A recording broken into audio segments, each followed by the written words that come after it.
À tes résolutions répondra le succès. Job 22, verset 24 à 28. 24 à 28, et je lis. Jette l'or dans la poussière, l'or d'Ophir parmi les cailloux des torrents, et le Tout-Puissant sera ton or, ton argent, ta richesse. Alors tu feras du Tout-Puissant tes délices, tu élèveras vers Dieu ta face, tu le prieras et il t'exaucera et tu accompliras tes vœux. À tes résolutions répondra le succès. Sur tes sentiers brillera la lumière. À tes résolutions répondra le succès. Sur tes sentiers brillera la lumière. Amen. Gloire à Dieu. Que signifie cette expression qui va nous permettre de comprendre ce que Dieu veut nous dire ce matin? À tes résolutions répondra le succès. Que signifie cette expression? Premièrement, ça veut dire ceci: ce que tu as décidé de faire réussira. Amen. Deuxièmement, quoi que tu décides, cela réussira. Amen. Troisièmement, tu prendras une décision et tu la verras se concrétiser. Amen. Enfin, si tu prends une décision, elle se réalisera pour toi. Amen. Je reprends ces 4 définitions pour vous permettre de comprendre. Ce que tu as décidé de faire réussira. Amen. Quoi que tu décides, cela réussira. Amen. Tu prendras une décision et tu la verras se concrétiser. Ça ne va pas rester dans les valises. Si tu prends une décision, elle se réalisera pour toi. Mais, frères et sœurs, ce n'est pas prendre une décision comme ça. Tu te lèves, tu prends une décision sans fondement. Ici, les décisions à prendre ont un fondement. Quand vous lisez le texte d'origine, le texte que nous venons de lire dans Job, il a dit: jette l'or dans la poussière, l'or d'Ophir. L'or d'Ophir, c'est l'or le plus précieux. L'or d'Ophir parmi les cailloux des torrents. Ce qui est précieux pour toi, là, il faut jeter. Ce que tu considères, il faut mettre ça de côté. Et le Tout-Puissant sera ton or, ton argent et ta richesse. Autrement dit, comme il est dit dans Psaume 37, verset 5, Psaume 37, verset 4, même d'ailleurs, 4 à 5. Fais de l'Éternel tes délices. Recommande-lui ton sort. Mets en lui ta confiance et il agira. Fais de l'Éternel tes délices. C'est-à-dire tout ce qui est pour toi quelque chose d'important, jette ça dans la poussière. Et prends Dieu comme ton or. Amen. Prends Dieu comme ton argent, tes richesses. Amen. Amen. Ton fondement doit être fondement de Dieu. Amen. Amen. Amen. Tout ce que tu dois faire, il faut que Dieu soit dedans. Il faut que Dieu cautionne ce que tu vas faire. Ça veut dire quoi? Il faut que tout ce que tu vas prendre comme décision soit prise avec foi, confiance en Dieu, avec détermination et assurance. Amen. Il ne faut pas prendre décision à la légère. Tu dois prendre cette décision en comptant sur Dieu. Tu mets en lui toute ta confiance, la foi, accompagnée de détermination, assurance. Quand tu dis quelque chose, tu sais sur quoi tu t'appuies. Tu t'appuies sur le rocher du siècle. Et quand tu fais une telle déclaration, le monde spirituel sait qui est en train de parler. Amen. Alléluia. Amen. Gloire à Dieu. Amen. C'est de ça il est question. Donc vous voyez, en résumé de toutes ces définitions, ça veut dire, si tu prends une décision avec foi et confiance en Dieu, avec détermination et assurance, sans douter bien sûr, elle se réalisera pour toi. Amen. Et puis par la suite, il a dit, sur tes sentiers brillera la lumière. Ça veut dire quoi? Ça veut dire que tout sera clair pour toi sur la voie que tu vas suivre. Amen. Si tu as eu pour fondement la foi et la confiance en Dieu, en faisant ces déclarations, en prenant ces décisions, tout sera clair pour toi.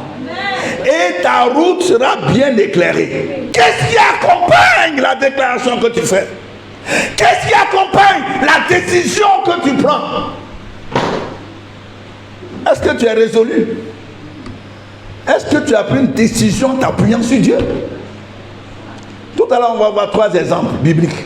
Il n'y aura pas d'obstacle sur ta voie.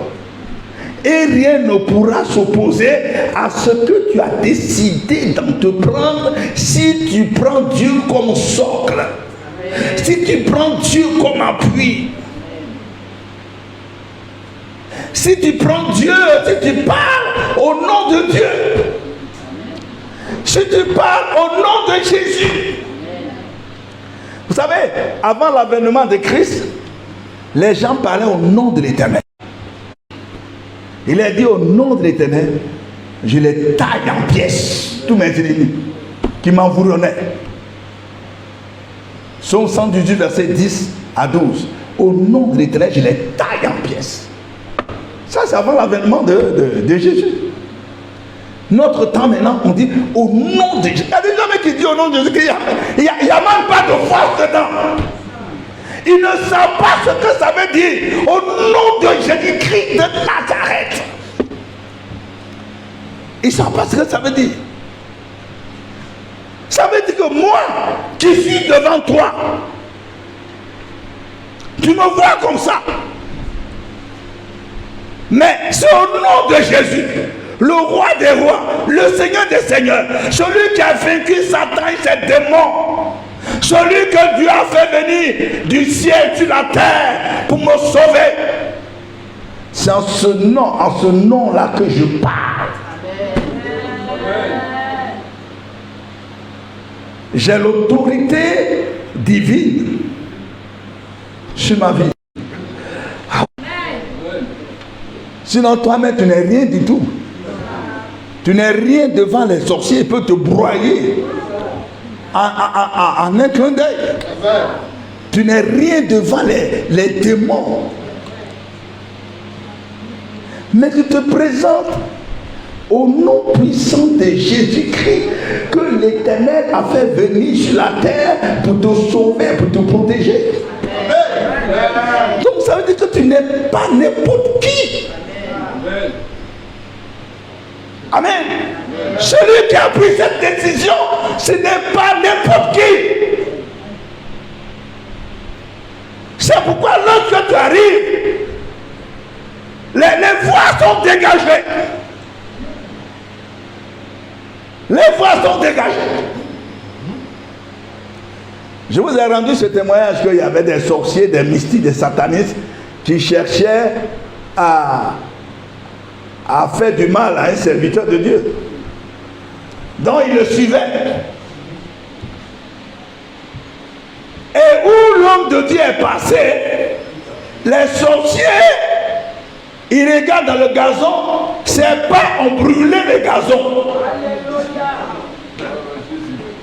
C'est pas on brûlait le gazon, la terre où il est passé là, on voit les traces de ses pas, c'est brûlé.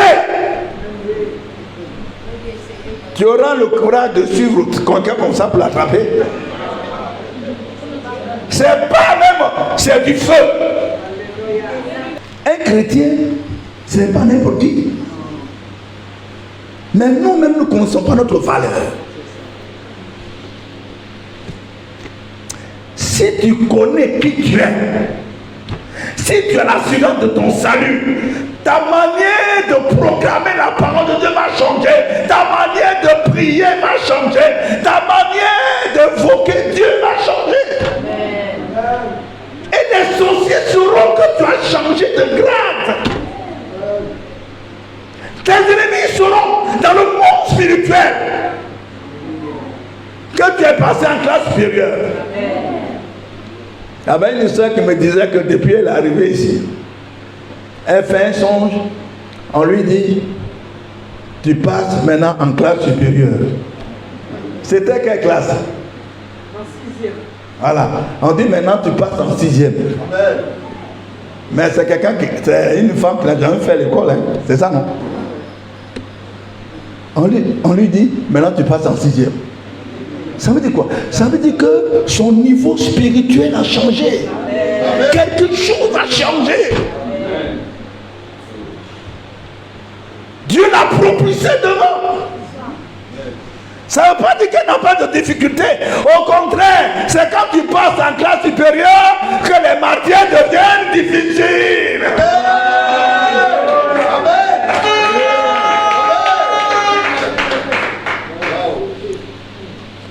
Amen. Amen. Gloire à Dieu. Je me rappelle encore, comme on faisait mathématiques en 3e, on se disait des mathématiciens. On m'a envoyé en seconde C. Je voyais brouillard. Il faut changer en même temps avant que ça ne soit trop tard. Mes amis, quand vous envassez, c'est pourquoi aujourd'hui je respecte ceux qui ont les bacs. C'est, ah, c'est des têtes. J'ai essayé, ça n'a pas réussi. Mais je veux te faire comprendre que lorsque tu montes en grade, tes ennemis deviennent nombreux. Donc ta prière doit changer. Ta conception de Dieu doit changer. Voyons le premier exemple.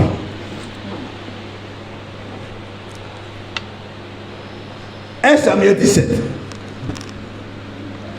Petit David.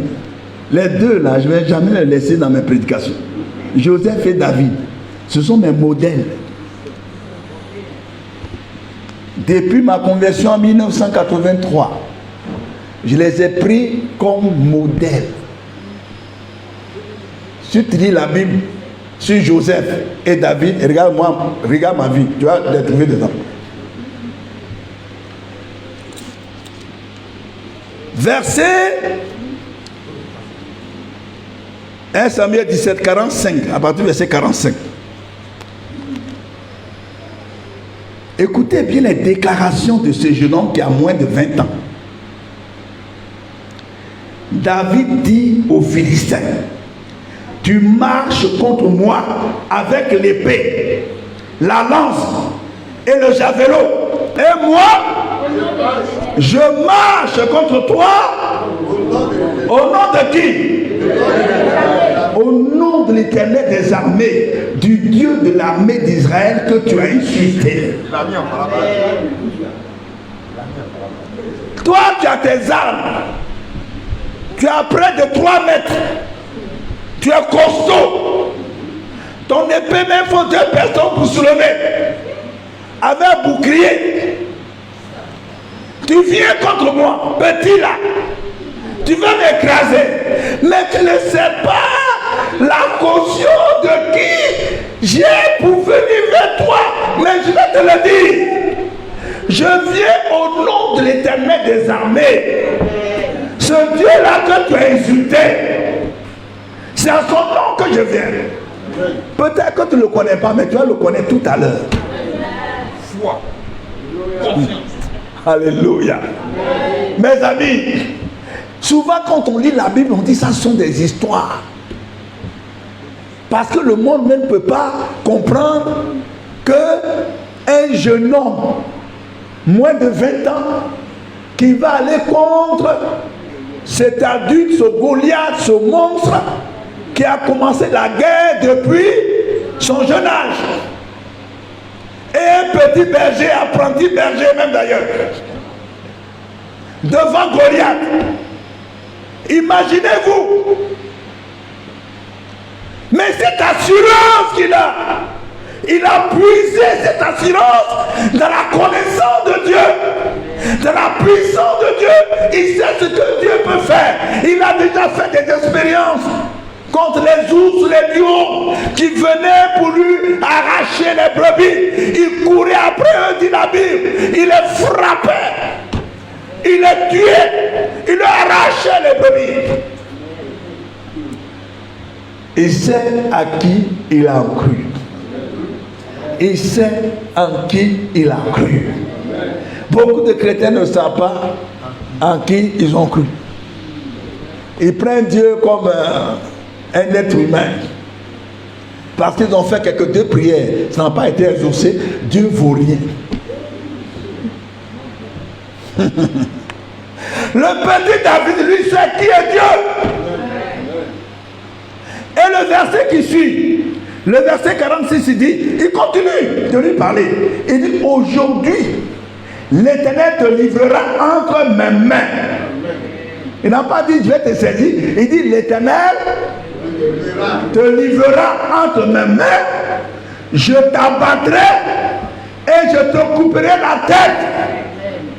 Aujourd'hui, je donnerai les cadavres du camp des Philistins aux oiseaux du ciel et aux animaux de la terre, et toute la terre saura qu'Israël a un Dieu. Amen. Tu dois démontrer que le Dieu que tu adores là, ce n'est pas n'importe quel Dieu. C'est toi qui dois démontrer ça, c'est pas ceux qui te regardent. C'est toi qui dois prendre une décision, une résolution pour en finir avec la situation que tu vis actuellement. C'est toi qui dois prendre une résolution pour en finir. Dieu t'écoute, il te regarde. Il t'a tout donné. Au lieu de pleurer, prends une décision. Sois résolu pour faire face à cette adversité, à ce blocage, ce qui t'empêche d'avancer, le sorcier qui t'a mis en retard. Prends une décision pour en finir, pour que Dieu finisse avec lui.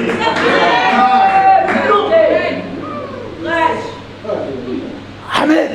Tu as pris quelle décision? Tu es devenu religieux. Je vais à l'église, je vais à mes réunions et je viens. Je m'en vais, je viens, je fais mes offrandes, mes semences, engagements. Je fais tout ça. Je suis un bon religieux. Mais à cette attitude de bon religieux, Dieu a mis à ta disposition des armes. Tu as besoin d'autorité. On ne sent pas le feu dans ta prière, dans tes déclarations. C'est comme quelqu'un qui marche du chignon. Et quand les démons t'écoutent, quand les sorciers t'écoutent, ils n'ont pas peur. Il n'y a rien dans ta prière. Rien dans ta vie. Voici un responsable. C'est même un ancien. Vous savez que dans une église, après les pasteurs, c'est les anciens. On dit, ce sont les pasteurs locaux, comme ça on les appelle. C'est-à-dire leur pastorat, ça ne peut pas dépasser leur église. Ça on les appelle les pasteurs locaux. On était en train de faire la délivrance d'un démoniaque. Et l'ancien, souvent même on dit ancien principal, les mains au dos, il vient voir ce que nous les petits nous sommes en train de faire. Si les démons s'en vont, si les démons nous résistent, il va faire le rapport au pasteur. Dès qu'il est entré dans la salle nette, le démoniaque s'est redressé. Il dit, toi tu es venu faire quoi ici? Qu'est-ce que tu fais ici?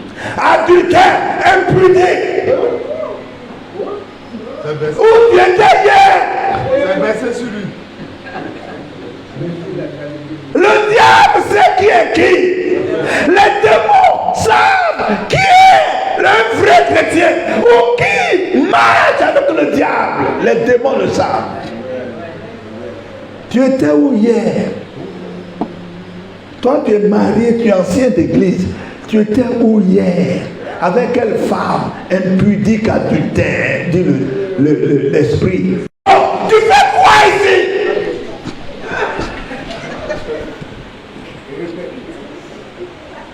Il est parti sur la plante des pieds.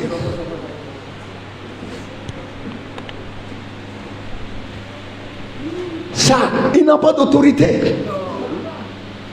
Sa prière ne peut pas déplacer le plafond de sa maison.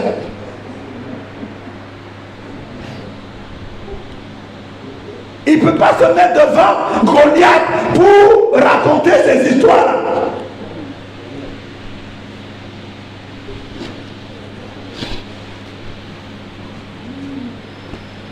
Des gens qui vivent dans le péché, qui font délivrance. Il y en a qui sont morts pendant qu'ils étaient en train de chasser les démons. Toi, tu me dois. On est dans le même club et puis tu viens me chasser. Mais je finis avec toi. Tu as quelle autorité? Tu as quelle autorité? Et puis tu viens déclarer tes paroles au nom de Jésus. Vous savez qu'aujourd'hui, le nom de Jésus est devenu comme une chanson. Au nom de Jésus, au nom de Jésus, même des gens marchent, ils ont heurté une pierre. Au nom de Dieu, Seigneur, c'est tout Seigneur. Seigneur, Seigneur. 2 pas, Seigneur. 3 pas, Seigneur. Il n'y a même pas d'autorité dedans. Amen. Amen. Il a déclaré, il dit aujourd'hui, je te coupe la tête. Au nom de l'Éternel. C'est au nom de l'Éternel que je viens contre toi. Ce Dieu-là, j'ai confiance en lui. Il n'aime pas la honte. C'est pourquoi j'ai mis son nom devant. Parce que toi, aujourd'hui, c'est fini pour toi. Amen. Ça sont des paroles prophétiques. Amen. Gloire à Dieu. Quand quelqu'un aime sorcier, dit, tu vas voir, tu seras maudit, tu ne vas pas réussir ta vie, tu seras pauvre dans ta vie, tu seras stérile, tu ne vas jamais te marier. Si tu es quelqu'un qui est dans le combat spirituel, il ne faut pas laisser cette personne partir sans avoir annulé, révoqué sur le champ. Parce que ces paroles qu'il a prononcées là, il s'est basé sur ses puissances sataniques. Vous allez voir même qu'avant de sortir de sa maison, tu as fait 3 jours qu'il a préparé ça, il attendait que tu passes pour envoyer ses paroles contre toi.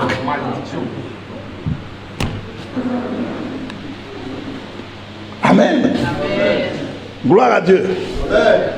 J'ai été réjoui quand une soeur d'ici a dit l'un de ses collègues un matin est venu dire, ah toi toujours tu es malade, tu vas mourir un jour avec la maladie. Elle est ici, donc elle sait ce que c'est. En même temps elle a répliqué, La mort que tu as prononcée là, je retourne ça contre toi-même. Non, de Jésus-Christ. 2 semaines après, le gars est mort, son collègue là est mort. Ça veut dire quoi? Ça veut dire qu'il y a longtemps, il a préparé ça.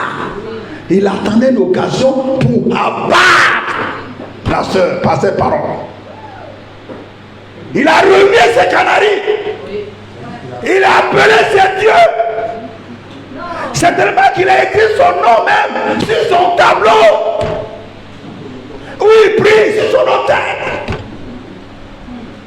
Il dit l'occasion est arrivée au moment où elle est un peu malade pour la battre. Elle a compris, lui a retourné la parole de mort. En 2 semaines, elle est morte. La puissance de la parole déclarée sur la base de la foi, de la confiance, de la détermination, de l'assurance. Une parole comme ça passe ou ça casse.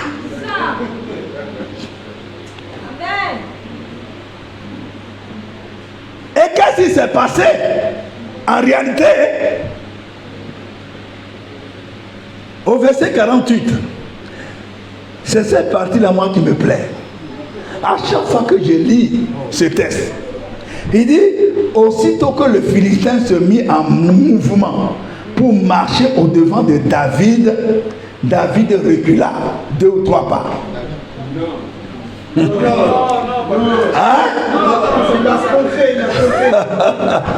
Alléluia. Aussitôt que le Philistin se mit en mouvement pour marcher au-devant de David, David courut sur le champ de bataille à la rencontre du Philistin. Oh, je ne sais pas si vous comprenez que quelqu'un qui a confiance en Dieu n'a peur de rien. Il n'a même pas peur des sorciers, il n'a pas peur du diable, il n'a pas peur de la réussite de sa destinée. Il venait vers lui. Moi, je me suis dit, si c'est moi, ce gaillard, j'allais faire moins 2 pas, 3 pas en arrière pour me préparer.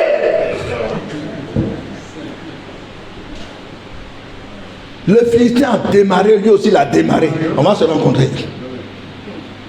Entre toi et moi, qui a le Dieu le plus puissant? Un enfant de 18 ans, 17 ans, qui a la compréhension des choses spirituelles. Et puis moi, gaillard, je mets tout mon temps pour pleurer. Dès que j'ai quelque chose de pleurer seulement. Écoutez la suite, verset 50. Verset 49. Il mit la main dans sa gibecière. Pendant qu'il marchait, ils vont aller se rencontrer. Il prit une pierre et la lança avec sa fronde. Il frappa le Philistin au front. Et la pierre s'enfonça dans le front du Philistin qui tomba le visage contre terre. Entre nous, écoutez-moi bien. Une pierre, même moi-même qui suis là, pierre de front là, mais si j'attache sur mon front, ça ne veut pas rentrer dedans.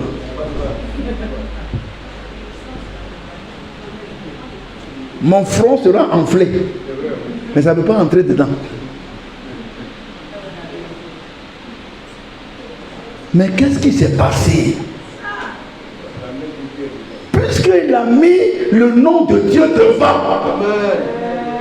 il a proclamé la victoire de l'Éternel. Dieu s'est senti concerné, interpellé. Il dit, si je ne fais rien, mon nom sera gâté. Regardez, il y a un frère qui rendait témoignage. Il était tellement coincé dans les difficultés qu'il arrivait au moment où, si Dieu ne fait rien, il est fini. Et sa prière, il dit, Seigneur, ma honte est ta honte. Si tu ne fais rien, ton nom est sur moi. Si j'ai été honni, ça veut dire que qui peut me sauver. Il y a tout sa prière. Dieu a décanté la situation. Vite. Vous savez, quand vous faites une proclamation, ce n'est pas le bruit. Qu'est-ce qui sort de tes entrailles? Qu'est-ce qui accompagne ta prière? Qu'est-ce qui est la base des déclarations que tu fais? Est-ce que tu as confiance en ce Dieu que tu mets devant ta vie? Si vous savez ces choses-là, votre prière va changer et vos difficultés vont s'amoindrir. Les difficultés même vont vous fuir. Et dit cet homme-là, cette femme-là, il faut faire attention. Il est tombé, Dieu a pris le caillou lui-même. Quand David a lancé, il a saisi le caillou. Il a lancé lui-même. Rentré dans son front, dans son cerveau. La Bible dit, le gars est tombé face contre terre. Vous savez, quand un ennemi tombe face contre terre, ça veut dire que c'est fini. C'est terminé. Si c'est la nuit qu'au moins, on peut dire qu'on peut le ranimer, mais face contre terre, c'est fini. Il est mort. Le petit est parti. Il a tiré lui-même l'épée de Goliath. Il dit ce qu'il a dit. Dieu a armé Samuel à couper la tête de Goliath. Il a pris sa tête pour aller. Amen. Gloire à Dieu. La guerre spirituelle, ça fait une guerre physique, mais la guerre spirituelle est plus dangereuse que la guerre physique. Et nous nous amusons avec ça. Si vous savez que les gens ont eu la victoire sur le plan physique, c'est-à-dire que sur le plan spirituel, des gens ont eu la victoire. Quand ils proclamaient la parole de Dieu, là, il était déjà dans la victoire. Et il faut maintenant concrétiser comme la définition là. Si tu as pris une décision, elle sera concrétisée pour toi, concrétisée. C'est-à-dire que tu as fait ça d'une manière spirituelle. Mais comme dans le monde spirituel, tu as eu la victoire, dans le monde physique, ça serait concrétisé. Amen. Amen. Amen. Gloire à Dieu. Marc 5, on va lire quelques deux expressions, pas tout le texte. Marc 5, versets 25 à 34. Elle a dit ceci. D'abord, sachez que le sang qui coulait, ça fait combien d'années? 12 ans. La Bible dit elle est passée partout chez les grands médecins. Elle a vendu tout son argent est fini. Mais elle n'a pas été guérie. C'est là qu'elle a entendu le nom de Jésus, le Dieu de miracles. Et voilà ce que c'est. Voilà la résolution qu'elle a prise. Au verset 28. Quand elle disait, si je puis seulement toucher ses vêtements, je serai guéri. Je ne demande pas autre chose que de saisir, toucher sa robe. Voilà ce qu'elle s'est fait dans son esprit, dans sa pensée, dans sa foi, dans sa détermination, dans l'assurance qu'elle a eue. Je ne dis même pas qu'il prie pour moi. Moi, je sais qu'il y a quelque chose dans la vie de cet homme. Je vais pour prendre ma part. Mes amis, j'aime les témoignages de la Bible parce que c'est vraiment d'un niveau spirituel élevé.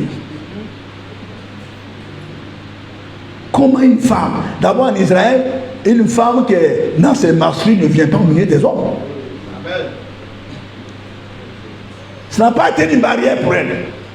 Ni la foule. Il dit, moi, je sais que si j'ai tout fait pour saisir sa robe, toucher même un peu, Je sais qu'il y a une puissance qui va se dégager de lui, entrer à moi et faire cesser le sang. Vous avez vu sa résolution?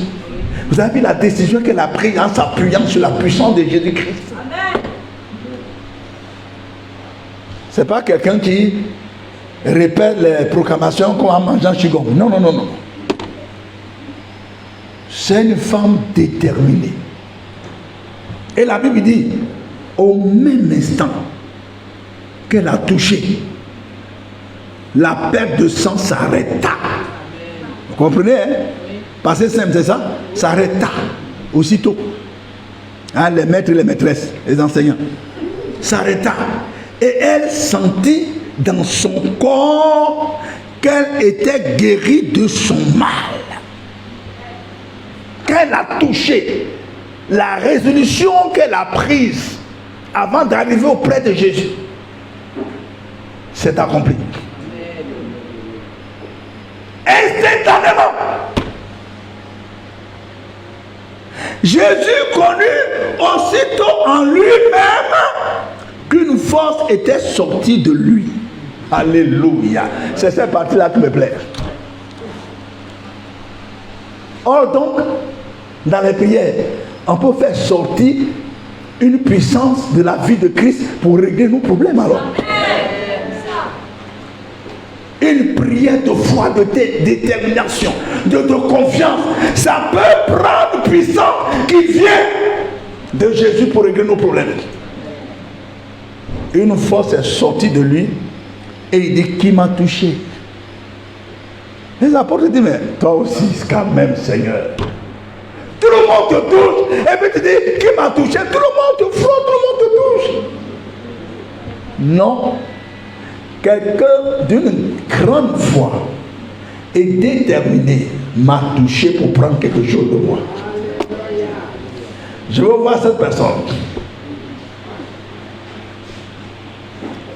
Est-ce que tu peux te décider de prendre quelque chose de Jésus-Christ par ta détermination, ton assurance, la foi, la confiance? Est-ce que tu peux le faire? Hein? Ou bien continuer de prier, de pleurer. J'espère qu'Alice a fini de pleurer. Ou bien tu continues de temps en temps. Tu passes en 6e et puis tu pleures encore. Donc c'est pas la peine. Tu vas retourner à l'école primaire. Comme elle ne pleure plus. Elle va couder. Tu as dit couder, tu as dit ici, jusqu'ici là. Ça ne peut même pas augmenter ta vie d'une coudée. Au contraire, ça te fait régresser. Les inquiétudes, les pleurs, ça te fait régresser. Les murmures, oh, moi, vraiment, je ne sais pas ce qui... Moi-même, là, dans ma vie, là, je ne sais pas. Je suis venu accompagner les autres. Tout ce que je fais, là, ça ne marche pas. Je suis le dernier, la dernière. Je suis la... Quelqu'un peut dire... Il faut changer de langage. Langage de victoire. Je prospérerai, je réussirai dans ma vie, ma destinée va s'accomplir. Quoi qu'il arrive, je sais que je vais atteindre ce niveau. Quoi qu'il arrive, personne ne pourra m'empêcher. Les sorciers de ma famille, les démons, Satan lui-même ne peut pas empêcher que je sois élevé dans cette nation, que j'ai le succès, que je prospère. Même si dans ma famille, il n'y a pas de riche, mais moi, la richesse va commencer par moi. Je serai à la tête et non à la cœur. Et qu'il proclame ses paroles avec foi, avec détermination, avec assurance, avec confiance en Dieu, que Dieu est capable de réaliser ce qui est sorti de ta bouche. C'est ça. Il dit, qui m'a touché? Et regardez. Et puis la femme s'est mise à genoux. Dit, Seigneur, c'est moi. Elle avait peur. Pensant qu'elle a volé la puissance de Jésus. Elle s'attendait à une sanction.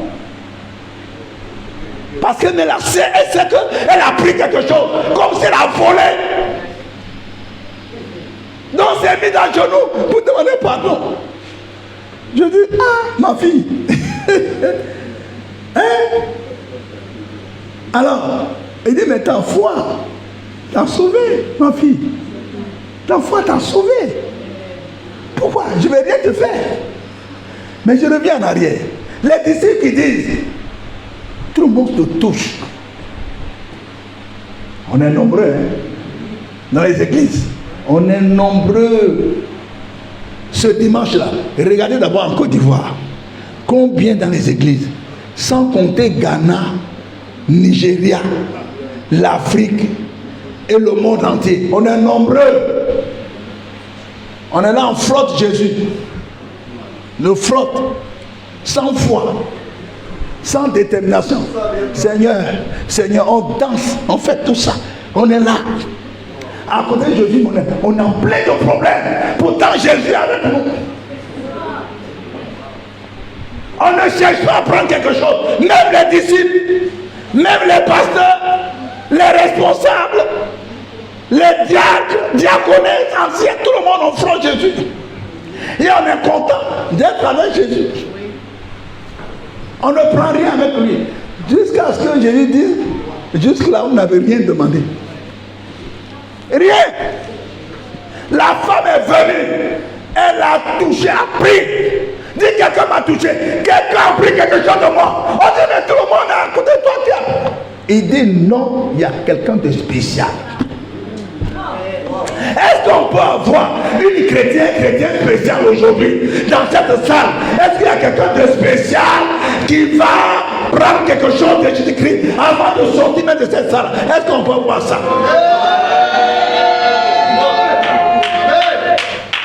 Quelqu'un qui m'a dit, je ne sortirai pas de ce culte sans rien prendre de Jésus. Non, à sortant d'ici, ma situation doit commencer à changer.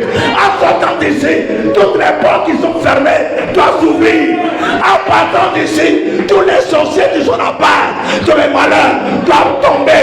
Tous les démons de ma famille doivent être chassés. Et tous les autels sataniques de ma famille qui se sont levés contre moi doivent s'éteindre. Il ne faudrait pas que tous les cultes soient pour toi les mêmes cultes. Non! Selon le message que tu écoutes, tu en fais des prières, des proclamations pour dire que ce que j'ai fait, j'ai dit, ça doit changer ma vie. Tu seras un acolyte de ceux qu'on appelle les religieux. Troisième et dernier exemple, Marc 2. Et ça, mes amis, c'est terrible. Marc 2. Des gens viennent à lui, amenant un paralytique porté par 4 hommes. Comme il ne pouvait l'aborder à cause de la foule, il découvrit le toit de la maison où il était. Et ils descendirent sur cette ouverture le lit sur lequel le paralytique était couché. On s'arrête là. Voici des gens qui sont venus avec leurs malades. Et Jésus était dans une maison.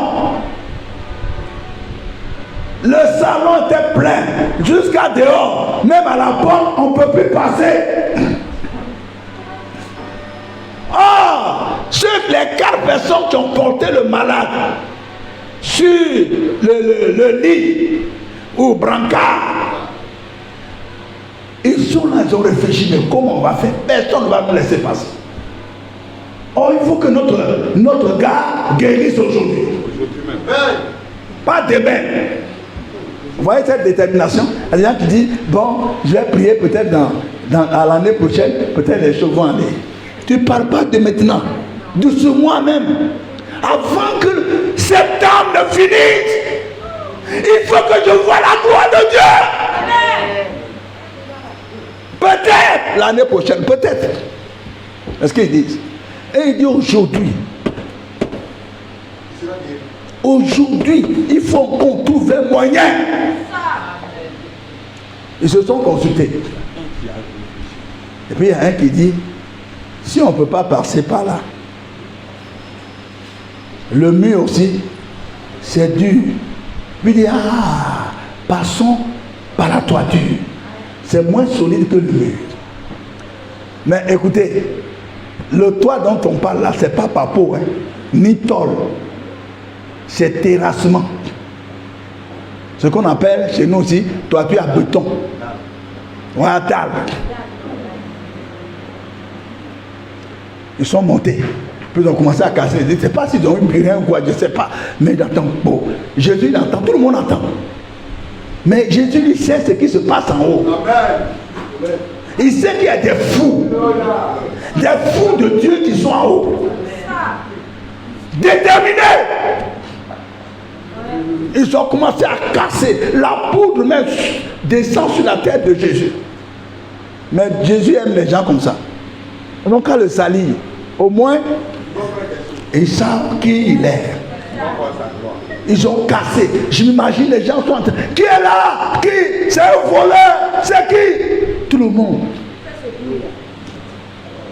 Ils ont percé le trou. À la largeur et à la longueur du lit, du brancard, du malade. Ils ont mis des fils. Ils ont mis des cordes. Puis ils ont descendu devant. Ils voient la tête de Jésus. Jésus il regarde souvent. Et puis ils ont descendu ça devant lui.